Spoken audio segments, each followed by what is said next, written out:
welcome to the Lazy House Vegan. Today we're going to make kale chips, and all you need is oil, sea salt, and kale. And so you go ahead and rinse your kale really well, pat dry it, and then I've gone ahead and cut up the kale, and you can make the chips smaller if you want to. A lot of people make them pretty small. You don't have to. I like to cut out some of the spine. A lot of people like to have the spine. I don't know, there's just something about it. I don't want it, so I don't. And I just open up the leaf, and you could pull, I guess, too. I'm just used to my cut and shears. So you just go ahead, and I guess it is just as easy to pull, but it doesn't really matter because it's not about perfection. It's just about getting little chunks.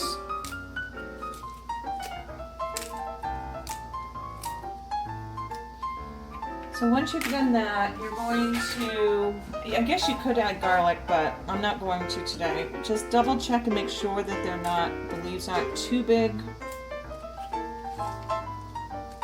About that size. Excuse me.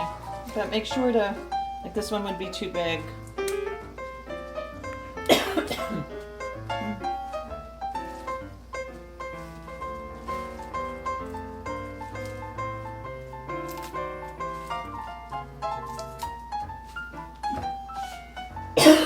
I promise I'm turning my head as I'm coughing, and I'm coughing into my arm. Just take a bunch of oil. I don't know how much. Use olive oil. Could do more than that. And then it does take a lot of salt.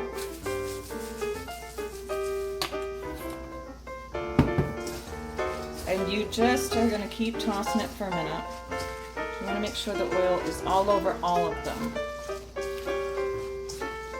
And I can just tell that there's not enough salt. Kale chips, when you buy them in the store, you notice they're pretty salty, but it's a great alternative. You can see that's pretty saturated. And I can feel, you can't see, but I can feel the oil, but I can also feel the salt, so I might be okay with that. We're just going to put it on the pan. Now, a lot of people are particular about making sure it's single layer, and I guess you're supposed to. I just might. Make sure it's not too thick because it really won't cook.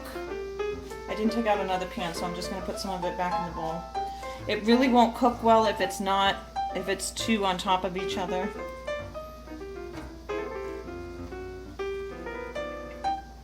See, and then I found this one and it's no good, so I'm going to pull off the spine on that. This one's pretty big. I'll pull that down. So, and as you go ahead and do that, you put it at 425 until they're crispy. So I'll be able to tell you when I pull them out. So 20 minutes, I think, maybe a little longer. So you don't want to do really much more than that. And then you just throw them on into the oven. Okay, the kale chips have come out, and you can see that they're varying color. It depends. I could have pulled them out sooner, but they're great, really thin. You can also get a really thick kale. I think it's Tuscan kale, not sure. So what you have is here, I'm going to give a piece to Dano. Is it good? Yep. Good? Great, let me taste that. And even Sadie Dog likes it. So there you go, fast and simple kale chips. The thicker ones will make like a really big chip. This is really, I can show you, it's really thin. So if you like thin, crispy, this is the one you want to get. It's your traditional kale. And again, you can cook it a lot less. So you can have it greener and it's not as flaky, or you get really thin. And when these sit on the counter and just dry out, they're really, really good. So that's how you make kale chips. Very simple, easy to do, and healthy for you. Have a great day.